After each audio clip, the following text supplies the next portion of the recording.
नमस्कार बच्चों। आज ऑनलाइन टीचिंग का पहला दिन है।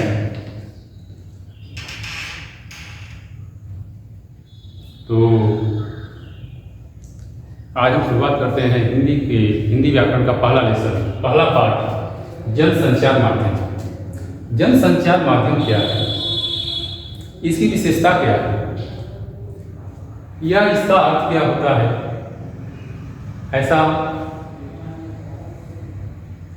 तो हम सबसे पहले आएंगे इसमें देखेंगे। जनसंचार यह दो शब्दों से बना हुआ है, जन और संचार। जन मीन्स होता है लोग और संचार मीन्स होता है एक स्थान से दूसरे स्थान पर अपनी बातों को, अपने अनुभवों को पहुंचाना। तो सबसे पहले हम इसमें आते हैं संचार के। संचार आखिर है क्या, संचार होता क्या है, संचार का अर्थ क्या है। संचार संस्कृत शब्द के चर धातु से बना हुआ है, जिसका सामान्य अर्थ होता है एक स्थान से दूसरे स्थान पर पहुंचना। इसका जो अर्थ होता है, सामान्य अर्थ जो होता है, एक स्थान से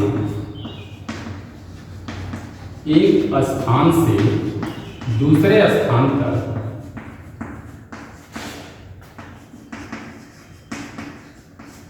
स्थान तक पहुंचना।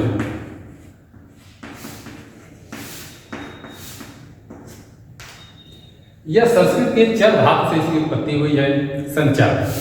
और यह अंग्रेजी के कम्युनिकेशन का हिंदी रूपांतरण, अंग्रेजी शब्द के कम्युनिकेशन का हिंदी रूपांतरण है। जिस तरह से आप लोग संचार विज्ञान में भी आप लोगों ने संचार पढ़े होंगे कि जो गर्मी होती है, वह गर्मी एक बिंदु से दूसरे बिंदु तक कैसे बढ़ती है, आपने उसके नियम पढ़े होंगे। उसी तरह से हमारे हिंदी के क्षेत्र में यह संचार है। संचार दो या दो से अधिक व्यक्तियों के बीच, संचार दो या दो से अधिक व्यक्तियों के बीच सूचनाओं, विचारों, अनुभवों और भावनाओं का आदान प्रदान संचार कहलाता है। दो या दो से अधिक व्यक्तियों के बीच सूचनाओं, विचारों और भावनाओं का आदान प्रदान ही संचार कहलाता है। संचार शास्त्री विल्बे श्रेन के अनुसार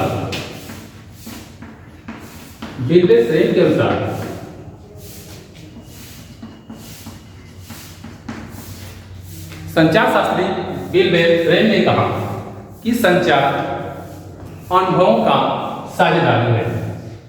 विल्बे श्रेन ने कहा कि संचार अनुभवों का साझेदारी है। अब हम बात करते हैं संचार के तत्व। संचार के तत्व कौन कौन से होते हैं।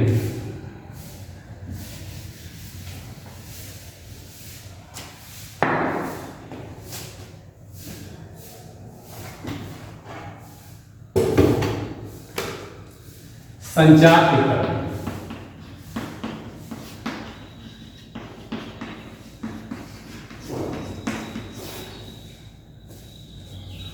संचार के तत्व जो इसका पहला तत्व होता है, वह जो है स्रोत या संचारक। स्रोत या संचारक होता है।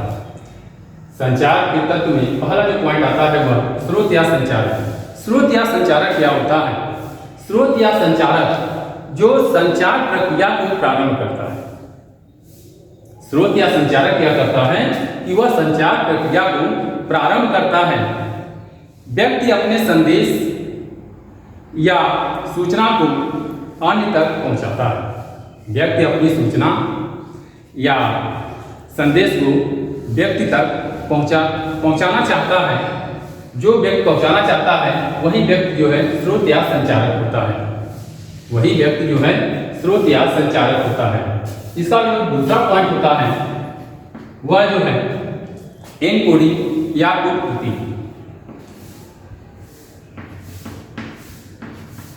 एनकोडिंग या पूर्तिकृत। एनकोडिंग या पूर्तिकृत होता क्या है? एनकोडिंग या पूर्तिकृत संदेश की भाषा संचारकर्ता या प्राप्तकर्ता दोनों को होना चाहिए। यानी कि जो भाषा है, जिस भाषा में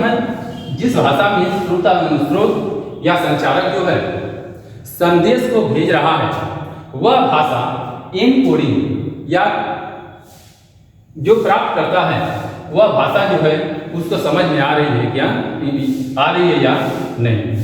इसके बाद जो है तीसरा जो होता है वह जो है संदेश।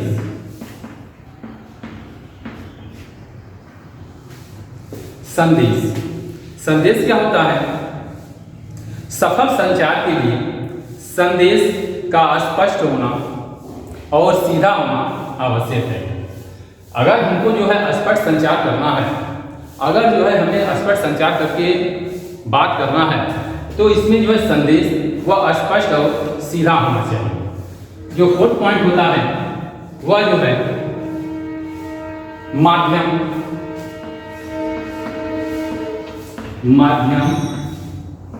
या चैनल। हम इसको माध्यम या चैनल भी कह सकते हैं। माध्यम को हम चैनल करते हैं, माध्यम को हम चैनल भी कह सकते हैं।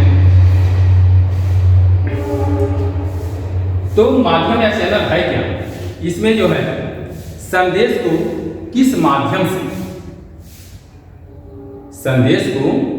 माध्यम से संदेश प्राप्तकर्ता तक पहुंचाया जाता है, ठीक ना? संदेश को किस माध्यम से संदेश प्राप्तकर्ता तक पहुंचाया जाता है, वह माध्यम क्या है? इसके बाद जो है जो पांचवा पॉइंट होता है वह जो है डिकोडिंग।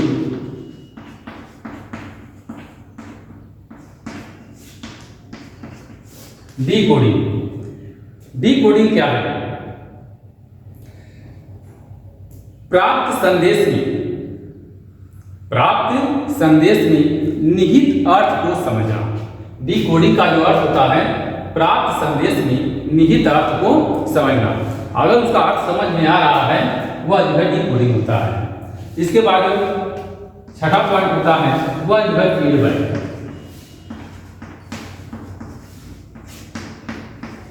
फीडबैक क्या है? फीडबैक के द्वारा पता चलता है, फीडबैक के द्वारा ही पता चलता है कि संदेश सही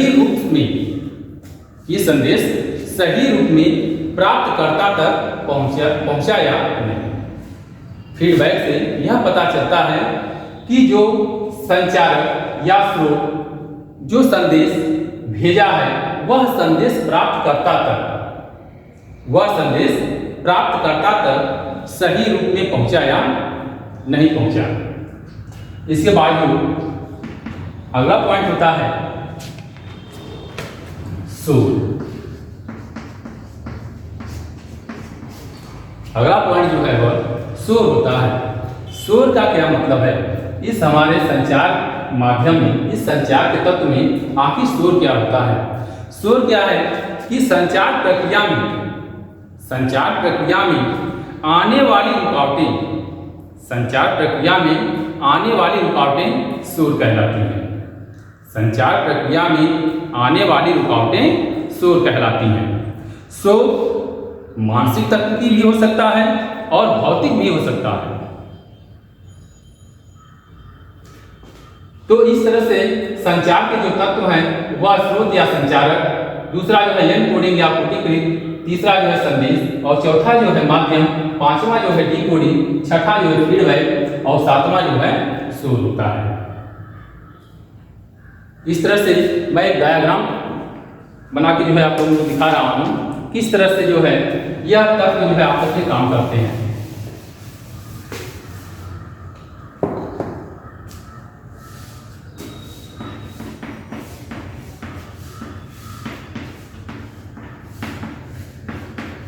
स्रोत या संचारक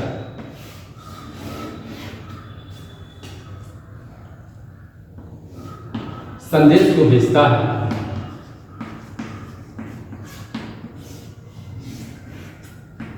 और यह संदेश जो है किसी माध्यम के द्वारा प्राप्तकर्ता तक पहुंचता है और फीडबैक यह प्राप्तकर्ता जो है उस संदेश का फीडबैक जो है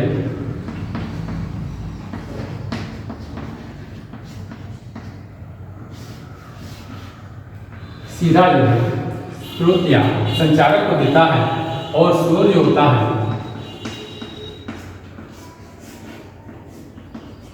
वह संदेश या माध्यम के बीच होता है।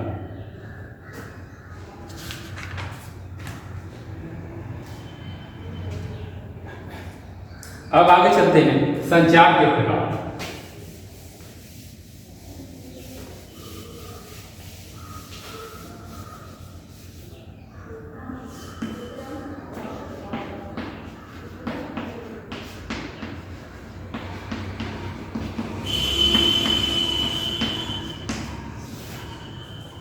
संचार के प्रकार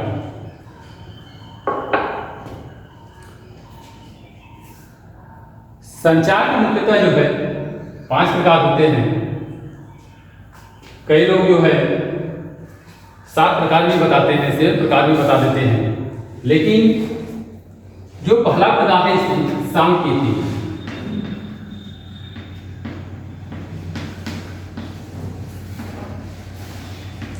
सांकेतिक संचार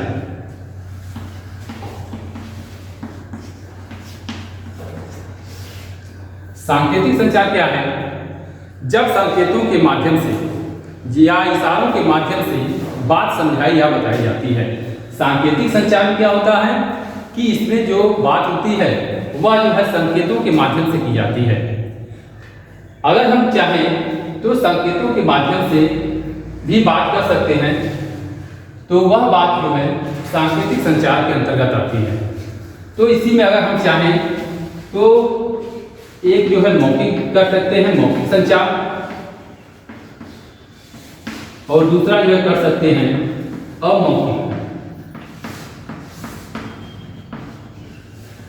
अमौखिक संचार। मौखिक संचार, अमौखिक संचार। मौखिक संचार क्या है और अमौखिक संचार क्या है? मौखिक संचार जब मुख खोलकर बोलकर संचार किया जाता है। जब मुख को खोलकर या बोलकर संचार किया जाता है तो वह संचार जो है मौखिक संचार कहलाता है। और इसी का ठीक विपरीत जो है अमौखिक संचार होता है। अमौखिक संचार जब बिना मुंह खोले बात समझाए या बात को कही जाए तो वह जो है अमौखिक संचार कहलाता है। उसे जो है अमौखिक संचार कहते हैं। जैसे आप लोग देखे होंगे कि बहुत लोग करते क्या हैं कि इस तरह से केवल नमस्कार कर देते हैं और सामने वाला समझ जाता है कि वह हमें जो है प्रणाम कर रहा है। तो ऐसे जो संचार होते हैं वह जो है अमौखिक संचार के अंतर्गत आते हैं। दूसरा जो है वह जो है अंतःवैयक्तिक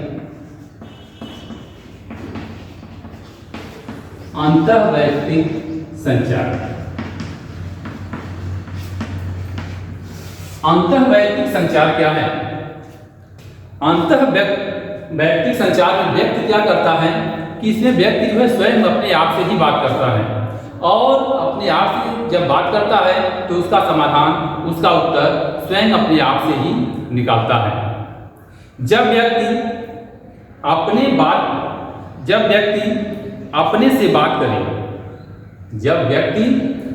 से बात करे, अर्थात मन में प्रश्न करे जब व्यक्ति अपने से बात करे अर्थात अपने मन में प्रश्न करे और स्वयं उत्तर दे तो वह जो है अंतर्वैयक्तिक संचार होता है।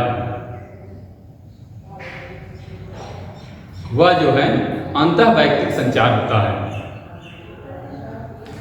इसके बाद जो है जो तीसरा है संचार के प्रकार में, वह जो है अंतर्वैयक्तिक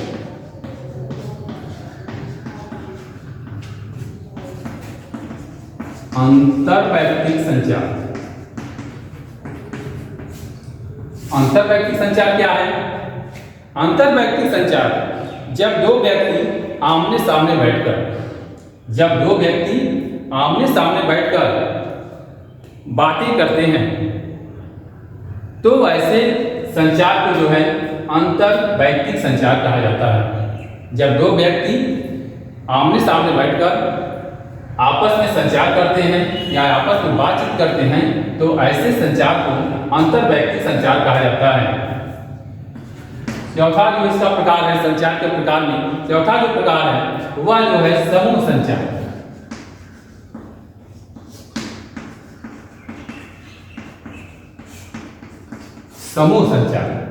समूह संचार क्या है? जब एक समूह आपस में बैठकर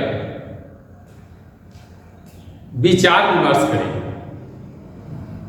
जब एक समूह आपस में विचार विमर्श करे या चर्चा करे उसे समूह संचार कहा जाता है। जैसे कक्षा। इसके बाद जो पांचवा आता है वह हमारा जो है जनसंचार। हमको इसी को पढ़ना है, जनसंचार के ही बारे में। जन मीन्स लोग, संचार मीन्स अनुभव भावनाओं का आदान प्रदान करना। जब हम समूह से यांत्रिक या तकनीकी रूप से बात करते हैं, जब हम समूह से यांत्रिकी या तकनीकी रूप से बात करते हैं तो उसे जनसंचार कहा जाता है। इसका माध्यम अखबार, रेडियो, टीवी, सिनेमा या इंटरनेट कुछ भी हो सकता है।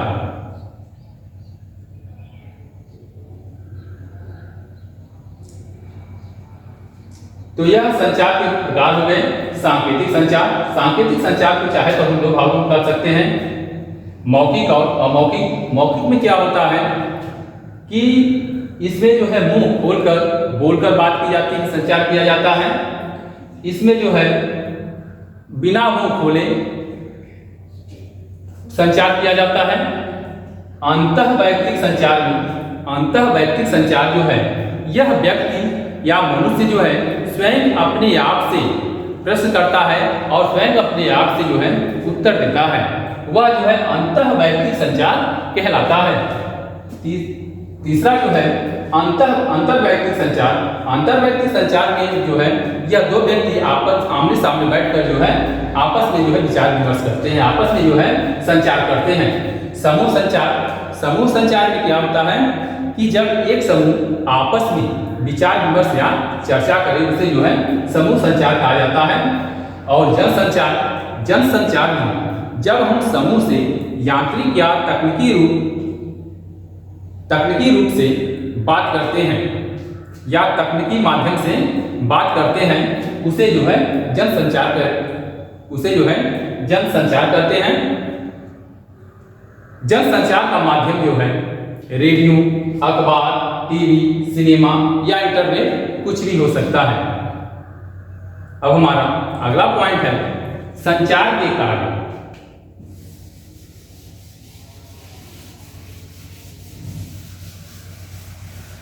संचार के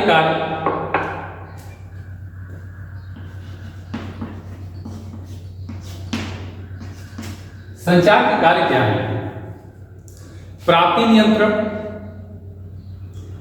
नियंत्रण, सूचना, अभिव्यक्ति, सामाजिक संपर्क, समस्या समाधान, प्रतिक्रिया और भूमिका को पूरा करने के लिए संचार का प्रयोग किया जाता है। इसका जो कार्य है, संचार का जो कार्य होता है वह जो है प्राप्ति नियंत्रण, सूचना, अभिव्यक्ति, प्रतिक्रिया और भूमिका को पूरा करने के लिए संचार का प्रयोग किया जाता है।